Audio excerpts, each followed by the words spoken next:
Hey guys, No Name Trapper here with you today. Today's video is about how I bait and lure cages. There's no right or wrong way. This is the way I do. It works for me. And there's more to just setting a cage trap, in my opinion, than just setting it out. So let's get started.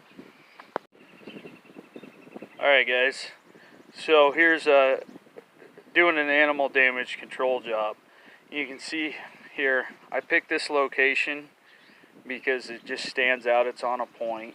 While you can drop cages about anywhere if you have raccoons around the house, I do believe there's points where you put them out that are higher interest and easier to find smell-wise and so on, and visual-wise.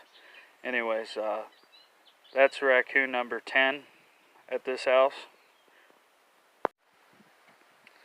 Alright guys, here's raccoon number 11. You can see, again, we're out on kind of on a point, right? And an important part of what I do with my traps is staking them down. So you see that rebar stake, it's pushed all the way down. That way that trap can't move. It's also got to be on a level surface, in my opinion. It helps for stability when the animal walks in. So there's just a couple points, and I'll actually show the remake here in a little bit.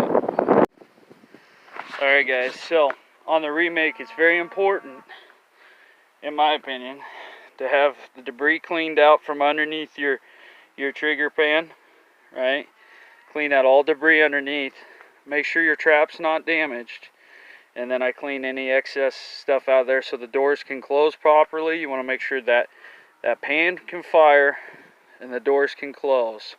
That's the main things on the remake.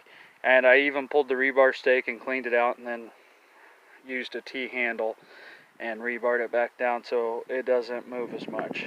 Okay, so there is how flat ground, staked, and make sure that stuff's cleared out on a remake. Let's keep on with it. Alright guys, so here's how my typical setup.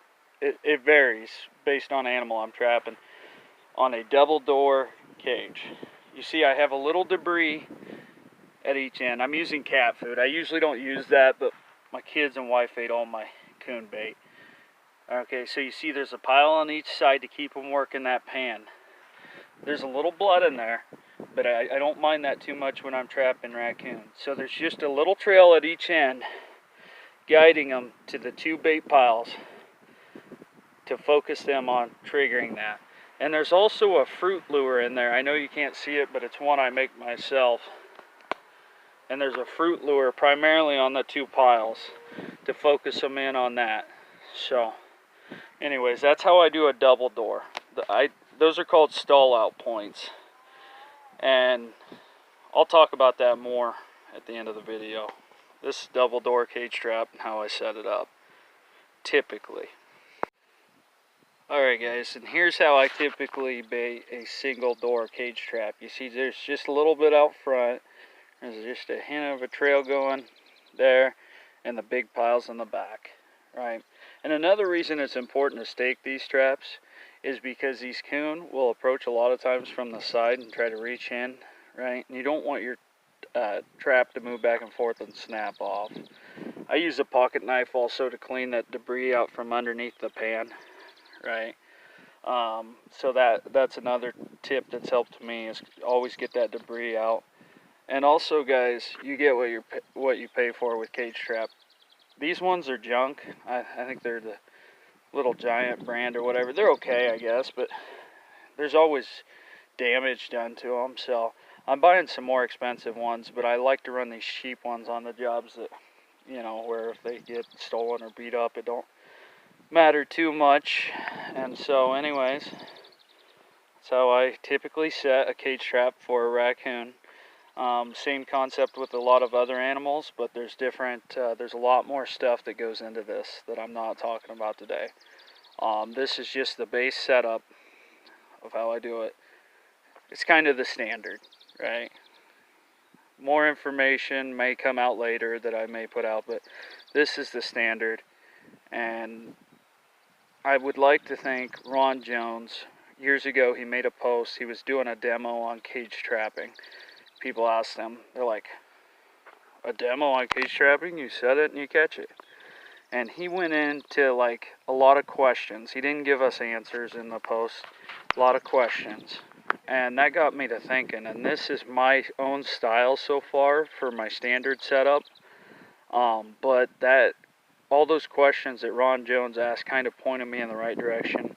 And then Bruce Rhodes, right here in Iowa, he's been very good too about giving me some good information with cage trapping. I went to a demo here this last year at a convention that he had, and you know, there was some good information about cage trapping there. So I'm not a pro. I've caught hundreds of animals, but there's guys out there who's caught thousands. But this is just some of the basic information to get you pointed in the right direction. So anyways, that's my cage trapping video, and that's how I do it. Doesn't mean it's right, but I hope you guys enjoyed. Please hit the thumbs up, subscribe, follow me for more tips this summer.